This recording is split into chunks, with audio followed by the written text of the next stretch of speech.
अस्सलाम वालेकुम फ्रेंड्स, कैसे हैं आप सब दोस्त? मेरे सब खैरियत होंगे।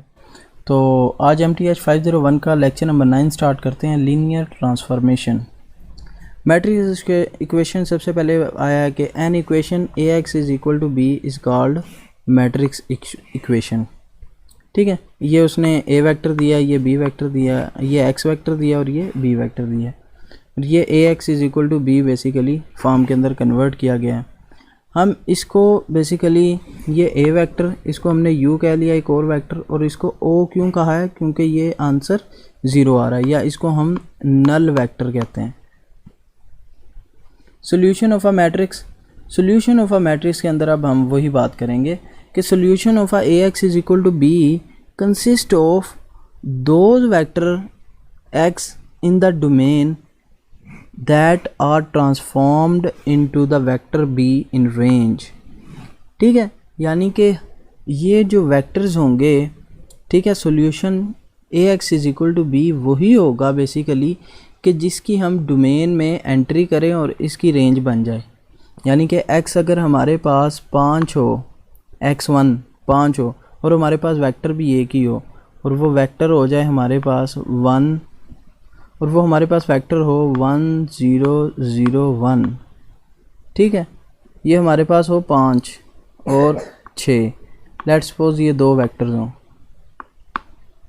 तो इसकी हम ये डोमेन दे रहे हैं, इसकी हम ये डोमेन दे रहे हैं। जब हम इसकी डोमेन देंगे तो हमारे पास रेंज क्या आएगी? रेंज आनी चाहिए हमारे पास 5 6, यानी कि वही वेक्टर आ गए हैं, लेकिन रेंज हमारे पास ये आई है। ये डोमेन है बेसिकली इस वेक्टर की, और ये हमारे पास रेंज है। तो इसकी डोमेन जो होती है बेसिकली ये ट्रांसफॉर्म्ड हो गई अगले वेक्टर की रेंज में। इसको हम कह देते हैं A, और ये इस वेक्टर को हम नाम देते हैं B। ठीक हो गया? I hope so you get this point. Matrix equation AX is equal to B is an important example of transformation we would see later in sorry ये तो वर्डिंग ही है, नेक्स्ट देखेंगे। A transformation T from Rn to Rm is a rule that assign to each vector X in Rn and image vector Tx in Rm T such that Rn to Rm, यानी कि हमने एक vector लिया, एक transformation ली है।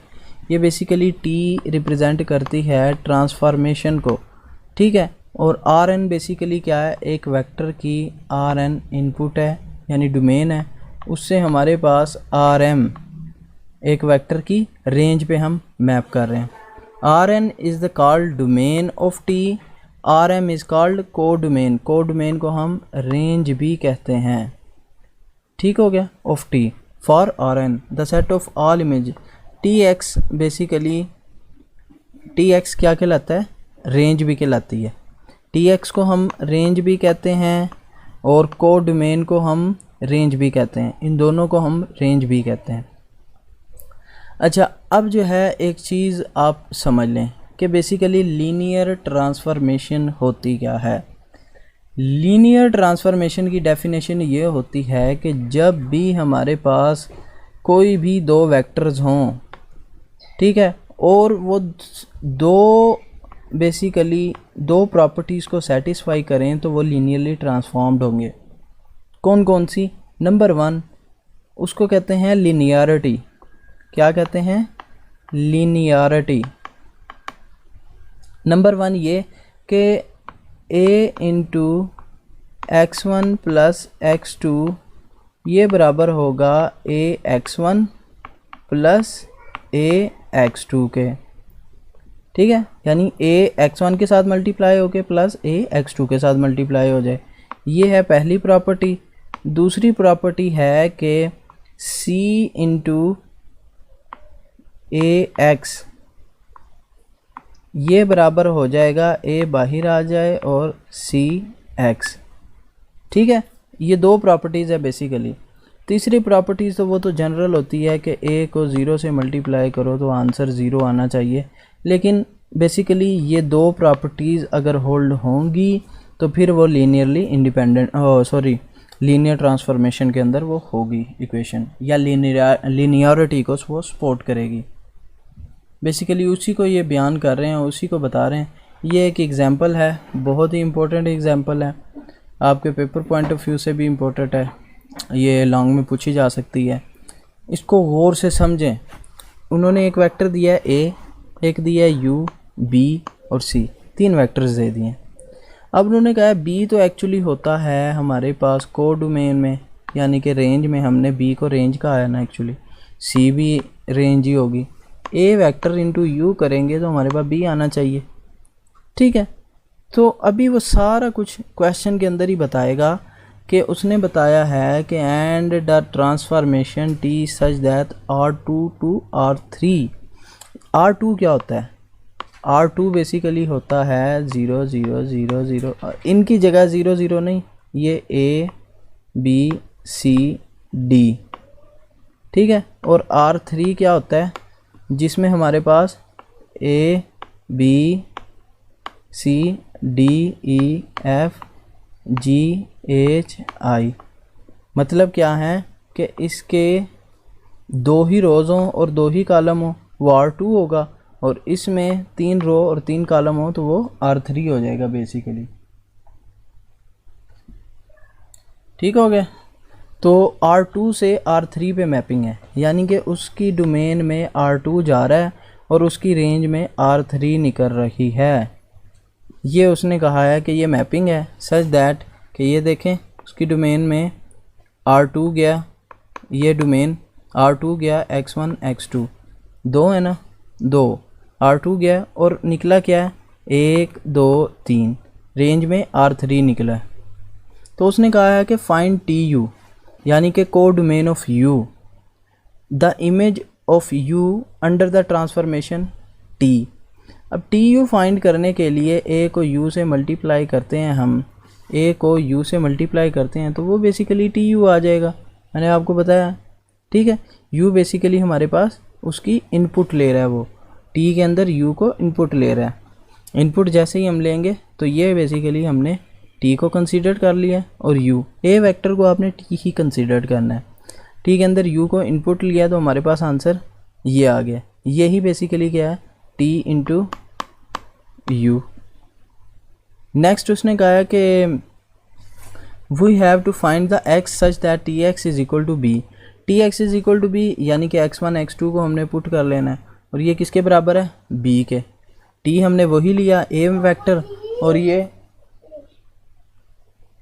और ये हमारे पास x1 और x2 ले लिया हमने, क्योंकि x अननोन था तो हमने फाइंड करना था x कि कौन सी वैल्यू देता है कि जिसके बराबर 3 2 व -5 आते हैं। मतलब हमने इसकी डोमेन फाइंड करनी है, डोमेन फाइंड करनी है, और उससे हमारे पास ये रेंज हमें पता है, वेक्टर पता है, हमने डोमेन फाइंड करनी है। डोमेन फाइंड करने के लिए मल्टीप्लाई कर लेंगे। जब हम मल्टीप्लाई करेंगे तो हमारे पास, अच्छा एक और तरीका होता है मल्टीप्लाई के बजाय, अगर हम इसको एगमेंटेड मैट्रिक्स में कन्वर्ट कर लें, ये देखें एगमेंटेड मैट्रिक्स में हमने कन्वर्ट कर लिया कि ये बराबर है इसके। बेसिकली एगमेंटेड मैट्रिक्स ऐसे होता है ना कि इनके दरमियान एक लाइन होती है, ये डॉट होता है, इसका मतलब ये होता है कि ये इसकी क्वेश्चन है और ये इसका आंसर है, ठीक है। तो यहाँ से अगर हम इसको मज़ीद सॉल्व करें तो हमारे पास ये x1 ये आंसर आ जाएगा और x2 ये हमारे पास आंसर आ जाएगा, ठीक है। तो वही हमने किया है कि x1 का आंसर ये आ गया और x2 का आंसर ये आ गया, और हमने इसको वापस उसी वैल्यू में x is equal to 1.5 minus 0.5 इसमें पुट कर दिया। चूँकि x1 और x2 दोनों का आंसर अलग अलग है और यूनिक है, तो हम कहेंगे ये तीसरे का हमारे पास आंसर आ गया है। कि इससे हमें क्या पता चला कि from 2 it is clear the equation 1 has the unique solution. Unique solution है क्योंकि x1 का एक ही आंसर है, x2 का एक ही आंसर है, कोई भी फ्री वेरिएबल नहीं आया। जब भी फ्री वेरिएबल ना हो तो यूनिक सोल्यूशन होता है, ठीक है। अब D का आंसर फाइंड करना है। D का आंसर फाइंड करने के लिए बहुत ही सिंपल है कि हमने क्या कर लेना है, हमने वही A वेक्टर को लेना है और साथ में जो B था उसको ले लिया, और दोनों को हमने रो रिडक्शन फॉर्म लगाई है, और रो रिडक्शन के बाद हमें पता चला है कि 0x1 plus 0x2 is equal to -35। ठीक है, जो कि पॉसिबल ही नहीं है, 0 बराबर हो ही नहीं सकता 35 के। इसका मतलब ये है कि सिस्टम इनकंसिस्टेंट है। अगर हम बी को साथ लगाएं तो ये एग्ज़ाम्पल बहुत ही इम्पोर्टेंट थी। इस एग्ज़ाम्पल को आपने बार बार देखना है। अगर आपको समझ ना आ रही हो तो वीडियो को 1-2 बार आप दोबारा देखेंगे, स्किप नहीं करेंगे, तो आपको इजीली समझ आ जाएगी। ठीक हो गया।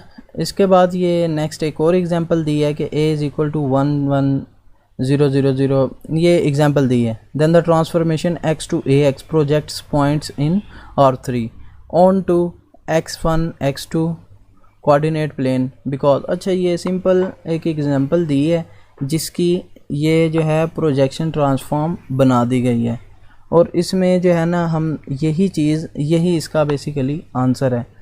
ये इम्पोर्टेंट नहीं है, लेकिन ये फॉर आप फ्यूचर में जब आप जाएंगे, मीन टू से कंप्यूटेशनल मैथमेटिक्स रखते हैं या आप कंप्यूटर साइंस के स्टूडेंट्स हैं, तो आप इस चीज़ को लाजमी पढ़िएगा, इस चीज़ को आप लाजमी समझिएगा।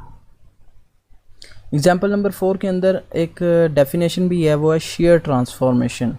शेयर ट्रांसफॉर्मेशन क्या होती है कि हमारे पास कोई भी एक इक्वेशन हो, या फिर लेट्स सपोज मैं आपको सिंपल एक ड्राइंग से समझाता हूँ। हमारे पास ये स्क्वायर है और इस स्क्वायर को मैं ऐसे फैला देता हूँ कि ये ऐसे करके इसमें कन्वर्ट हो गया। ठीक है, तो ये बेसिकली इस स्क्वायर से इस रेक्टेंगल के अंदर कन्वर्ट हो गया, और ये जब इसकी जो कन्वर्जन है ना, ये बेसिकली शेयर ट्रांसफॉर्मेशन कहलाती है। ठीक है, ये कह रहा है the image of a point u 0 to 2 tu 6 व 2, यानी कि उसका पॉइंट वही रहा 2 और 2, ये 0 से 2 था यहाँ, वो 6 से 2 इधर चला गया। मतलब ये पॉइंट था वो ये पॉइंट के अंदर कन्वर्ट हो गया। ठीक हो, यही वो बता रहा है कि ये देखें, ये स्क्वायर है, इस स्क्वायर को हमने फैला दिया बेसिकली, तो वो हमारे पास शेयर ट्रांसफॉर्मेशन कन्वर्ट हो गई है।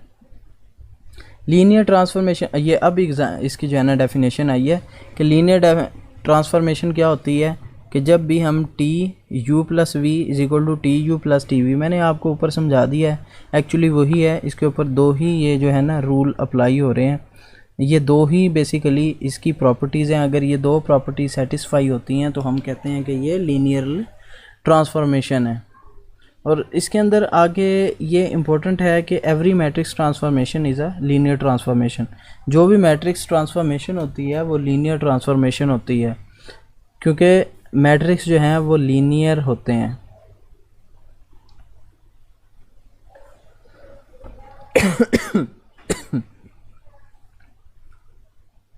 Linear transformation preserve the operation of the vector addition and scalar multiplication, वही जो ऊपर बताया गया है।